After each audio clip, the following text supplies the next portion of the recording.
Dear friends, this is Nishant Rastogi and you are watching CNRI.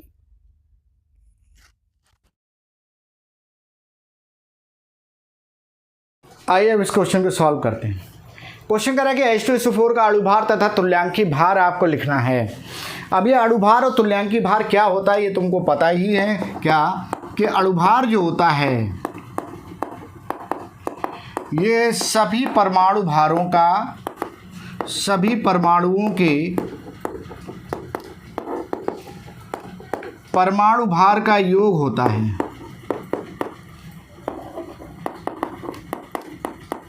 ठीक, तो चलो भाई H2SO4 का अणुभार देख लेते हैं। तो H2SO4 का अणुभार बराबर हाइड्रोजन कितने हैं, इसमें 2 हैं। हाइड्रोजन कितने हैं, 2 हैं। तो 2 गुणे हाइड्रोजन का परमाणु भार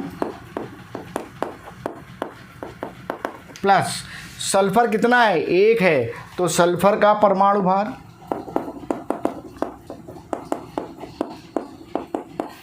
प्लस ऑक्सीजन कितने हैं, 4 हैं, तो 4 गुणे ऑक्सीजन का परमाणु भार बराबर 2 गुणे हाइड्रोजन का परमाणु भार क्या होता है। देखो हाइड्रोजन को 1H1 लिखते हैं, यानी हाइड्रोजन का परमाणु भार 1 होता है। सल्फर को क्या लिखते हैं, 16S32 लिखते हैं, यानी सल्फर का परमाणु भार जो होता है वो 32 होता है। और ऑक्सीजन को जो लिखते हैं वो 8O16 लिखते हैं, यानी ऑक्सीजन का परमाणु भार कितना होता है, 16 होता है। तो 2 गुणे जो हो जाएगा 1 और प्लस क्या हो जाएगा सल्फर का 32 और प्लस 4 गुणे कितना हो जाएगा, 16 हो जाएगा, बराबर ये हो जाएगा 2 + 32 और प्लस 64 बराबर हो जाएगा 98 ग्राम प्रति मोल।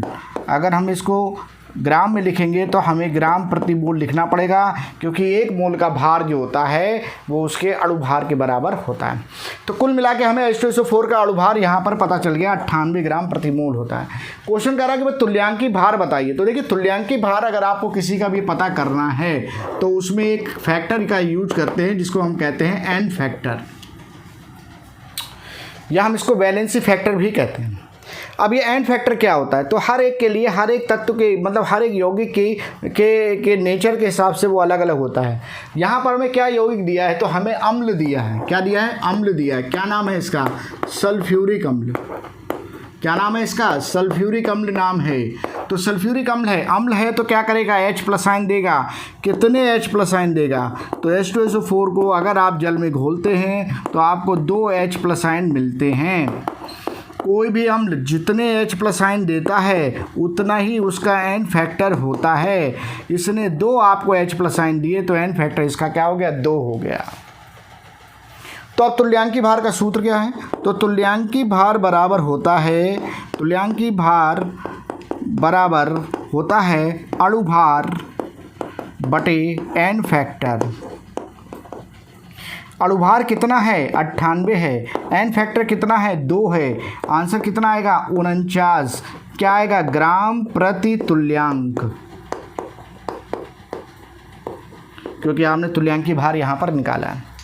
तो कुल मिला के समझ में आ गया कि 98 ग्राम जो होगा वो इसका अणुभार होगा और 49 ग्राम जो होगा वो इसका तुल्यांकी भार होगा। ठीक है, तुल्यांकी भार कैसे निकालेंगे, तो अम्ल है, H+ आयन देता है, जितने H+ आयन मिलेंगे उतना ही जो होगा वो इसका एन फैक्टर हो जाएगा, और उस हिसाब से हम कैलकुलेट कर लेंगे कि अणुभार से डिवाइड किया एन फैक्टर को, तो 98/2 किया 49 ग्राम आ जाएगा।